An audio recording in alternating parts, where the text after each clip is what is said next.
ভারতে দুবার আমন্ত্রণপত্র, কূটনৈতিক যোগাযোগের মাধ্যমে যথাসময়ে তা না জানিয়ে স্পিকটি নট ঢাকা। কেন? বাংলাদেশের সাবেক প্রধানমন্ত্রী ভারতে অবস্থান করলেও তাতে দুদেশের বাণিজ্যিক ও অর্থনৈতিক সম্পর্কে কোনো বাধা হবে না বলে জানিয়েছিলেন মির্জা ফখরুল। তারপরেও কেন বাংলাদেশের পররাষ্ট্র প্রতিমন্ত্রী মর্যাদাপূর্ণ আমন্ত্রণ ও ভারতের বর্তমান নেতৃত্বের মানসিকতা বা দৃষ্টিভঙ্গির পরিবর্তনের প্রসঙ্গ তুললেন? যে ঢাকা তারেক রহমানের শপথের পরেই প্রধানমন্ত্রী নরেন্দ্র মোদীর আমন্ত্রণ পেয়ে পরিষ্কার জানিয়েছিল নয়াদিল্লি হবে বাংলাদেশের প্রধানমন্ত্রীর প্রথম বিদেশ সফর, সেই ঢাকা এখন স্থিমিত কেন? সাবেক প্রধানমন্ত্রীকে ফেরানোর বিষয়টি যেখানে একটি আইনি প্রক্রিয়া, তা জেনেও কেন কথা দিয়ে তারেকের ভারত সফর নিয়ে গা ঝাড়া দিয়ে উঠছে না এই পড়শি দেশ? কিসের চা, কার ভয়? চোখ রাখুন প্রতিবেদনে।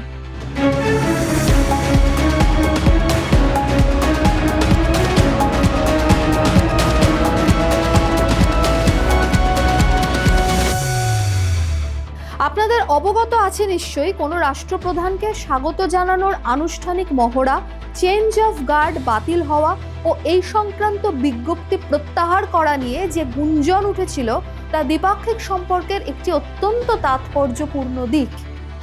কিন্তু কেন এমন নজিরবিহীন ঘটনা ঘটে, যা নিয়ে বাংলাদেশের সোশ্যাল মিডিয়ায় মুচমুচে গল্পে আসরে নামে ডিজিটাল টোকাইয়ের দল? সূত্রের খবর, চেঞ্জ অফ গার্ড বাতিল হওয়ার পেছনে ঢাকার স্পষ্ট জবাব মেলেনি। যাকে ঘিরে এত আয়োজন, সেই প্রধানমন্ত্রী তারেক রহমান আলোচনাধীন নির্ধারিত তারিখে ভারতে আসার কোনো ইচ্ছের কথা জানাননি এবং কূটনৈতিক স্তরেও তা জানাতে উদ্যোগী হননি।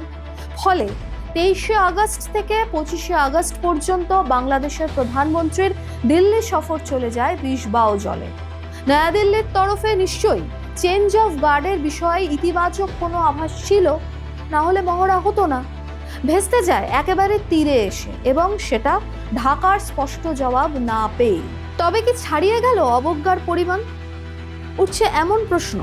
আপনাদের জানিয়ে রাখি, বাংলাদেশের প্রধানমন্ত্রী হিসাবে তারেক রহমান শপথ নেওয়ার পরই প্রধানমন্ত্রী নরেন্দ্র মোদী তাকে ভারত সফরের জন্য ব্যক্তিগতভাবে আমন্ত্রণপত্র পাঠান। তারিখটাও মনে করিয়ে দিই, 17 ফেব্রুয়ারি 2026। ভারতের লোকসভার অধ্যক্ষ ওম বিড়লা সেটি হস্তান্তরও করেন।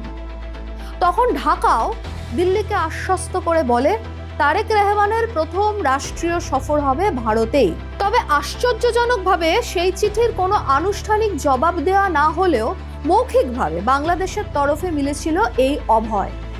উত্তর না মেলায় আগস্টের শুরুতে ফের আরেকটি দ্বিতীয়বারের জন্য আমন্ত্রণপত্র পাঠানো হয় নয়াদিল্লির তরফে। সেখানে তারেককে বিমস্টেকের চেয়ারপারসন হিসাবে ভারতের আয়োজিত ব্রিক্স সম্মেলনের 12 এবং 13 সেপ্টেম্বরের আউটরিচ সেশনের অংশ নেওয়ার আমন্ত্রণ জানানো হয়।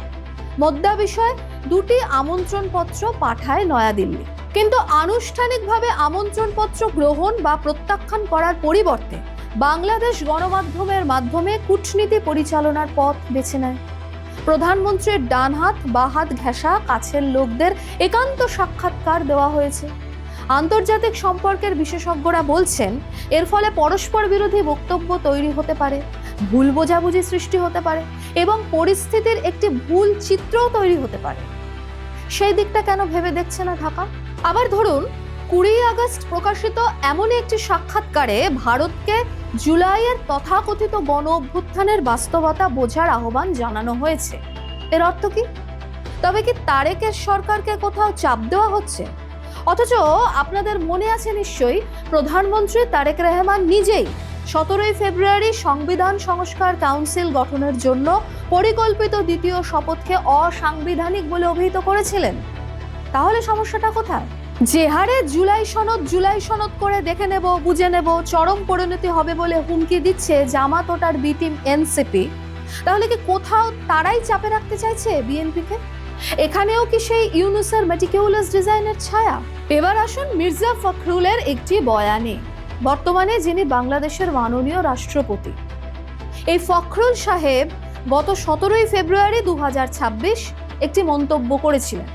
তিনি বলেছিলেন, শেখ হাসিনাকে বাংলাদেশের কাছে হস্তান্তর না করলেও বাণিজ্য ও অর্থনৈতিক সম্পর্ক সহ বৃহত্তর সম্পর্ক গড়ে তোলার ক্ষেত্রে তা বাধা হবে না। ভারত বাংলাদেশের সম্পর্ক যেন কোনো একটি ইস্যুর কাছে জিম্মি হয়ে না পড়ে। আজ যখন সেদেশের পররাষ্ট্র প্রতিমন্ত্রী কিংবা জানাব নাহিদ ইসলামরা সাবেক প্রধানমন্ত্রীর নাম করে ভারতকে হুমকি দিচ্ছেন, বিদ্বেষ ছড়াচ্ছেন, তখন কি মির্জা ফখরুলের কথা তারা ভুলে গেলেন? বাংলাদেশের পররাষ্ট্র প্রতিমন্ত্রী কি জামাতি কায়দায় এনসিপির মতো তোতা পাখি হয়ে গেলেন? সিদ্ধান্তহীনতায় টালমাটাল বিএনপি, তাদের আচরণেই কি স্পষ্ট নয়? তাছাড়া ঢাকা যেখানে খুব ভালো করেই জানে সাবেক প্রধানমন্ত্রীকে প্রত্যর্পণের বিষয়টি একটি আইনি প্রক্রিয়া এবং সময় সাপেক্ষ, তারপরেও কেন তারেকের সফর নিয়ে টালবাহানা করলো ঢাকা? সাবেক প্রধানমন্ত্রীকে প্রত্যর্পণ না করা পর্যন্ত ভারত সফর কি করবেন না তারেক রহমান? কাকে খুশি করতে, উঠছে প্রশ্ন। আবার দেখুন, বিএসএসকে দেওয়া সাক্ষাৎকারে বাংলাদেশের পররাষ্ট্র প্রতিমন্ত্রী হুমায়ুন কবির মর্যাদাপূর্ণ আমন্ত্রণ ও ভারতের বর্তমান নেতৃত্বের মানসিকতা বা দৃষ্টিভঙ্গির পরিবর্তনের ওপর সবকিছু নির্ভর করবে এমন মন্তব্য একেবারে সরাসরি করেছে। রাজনৈতিক মহলের প্রশ্ন, হুমায়ুন কবির একটি দেশের পররাষ্ট্র প্রতিমন্ত্রী হয়েও কি করে এই ধরনের কথা সাক্ষাৎকারে বললেন? এ কি শুধুই অপরিণত কূটনীতির প্রকাশ? তিনি নিজেও কি দ্বিপাক্ষিক সম্পর্ক উন্নতিতে আগ্রহী নন, না উদ্দেশ্য প্রণোদিতভাবেই এ কাজ করেছেন জনাব কবির? কার চাপে? যেখানে ভারতকেই উঠতে বসতে নানা ছলাকলায় কাঠগড়ায় তোলা যায়। আচ্ছা, আমন্ত্রণ চিঠির উত্তর না দেওয়াটা কোন ধরনের মানসিকতা বা দৃষ্টিভঙ্গি? আপনি তো ভারতের নেতৃত্বের মানসিকতা নিয়ে প্রশ্ন তোলেন, আপনার মানসিকতা তাহলে ঠিক কি জনাব কবির? দেখুন, পড়শি যখনই বিপদে পড়েছে, বিপদে পড়ে ভারতের সাহায্য চেয়েছে, ভারত মুখের ওপর দরজা বন্ধ করে দিয়েছে এমন নজির কিন্তু নেই। উল্টে সাহায্যের হাত বাড়িয়েছে। বাড়তি ডিজেল পাঠানো, পর্যটন ভিসার বিধিনিষেধ তুলে নেওয়া যার উদাহরণ। তখন পাকিস্তান কিংবা চীনকে পাওয়া যায়নি, পাশে ছিল নয়াদিল্লি। নমুনা আরও আছে। পানি সম্পদ, সীমান্ত ব্যবস্থাপনা এবং 2024-এর আগের বাণিজ্য ও যোগাযোগ ব্যবস্থার ধারা পুনরুদ্ধার সহ বিভিন্ন বিষয়ে ভারত আলোচনা করতে প্রস্তুত। এটা ঢাকারও অজানা নয়। বাংলাদেশের লাফিয়ে লাফিয়ে বাড়ছে বিদ্যুৎ আর গ্যাসের সংকট, মুখ থুবড়ে অর্থনীতি। পাশে কি দাঁড়ায়নি ভারত? 4টি পৃথক সরবরাহকারীর মাধ্যমে বাংলাদেশকে 2500 মেগাওয়াট বিদ্যুৎ সরবরাহ করছে। এর মধ্যে রয়েছে মৈত্রী ও রামপাল বিদ্যুৎ কেন্দ্র। শুধু আদানি গ্রুপের ঝাড়খণ্ডের একটি বিদ্যুৎ কেন্দ্র থেকেই 8030 মিলিয়ন কিলোওয়াট ঘন্টা বিদ্যুৎ আমদানি করেছে। বাংলাদেশের মাটিকে জঙ্গিরা ভারত বিরোধিতার আতুরঘর হিসাবে ব্যবহার করলে নয়াদিল্লি কি চুপ করে থাকবে? সংখ্যালঘু হামলা অব্যাহত এখনো বাংলাদেশে। এসব দেখে শুনেও কি নয়াদিল্লি হাতে চুরি পড়ে থাকবে? কাউকে খুশি করতে ইচ্ছে করে দেশে ভারত বিরোধিতার হাওয়া তুলে ঘি ঢালা হচ্ছে। সোশ্যাল মিডিয়ায় জামাতি বটবাহিনী ছড়িয়ে চলেছে ঘৃণা। একের পর এক চূড়ান্ত সংযম ও ধৈর্য দেখানোর পরেও কেন এমন আচরণ বাংলাদেশে? বিরোধী দল জামাত ও তার কোলেপিঠে চড়া এনসিপি ঠিক যে ভাষায় ভারত বিদ্বেষ উস্কে চলে প্রতিনিয়ত, কোথাও তাদের হাতেই কি লাটাইয়ের সুতো ছেড়ে দিয়েছে তবে বিএনপি? সিদ্ধান্তহীনতা নাকি প্রবল চাপ?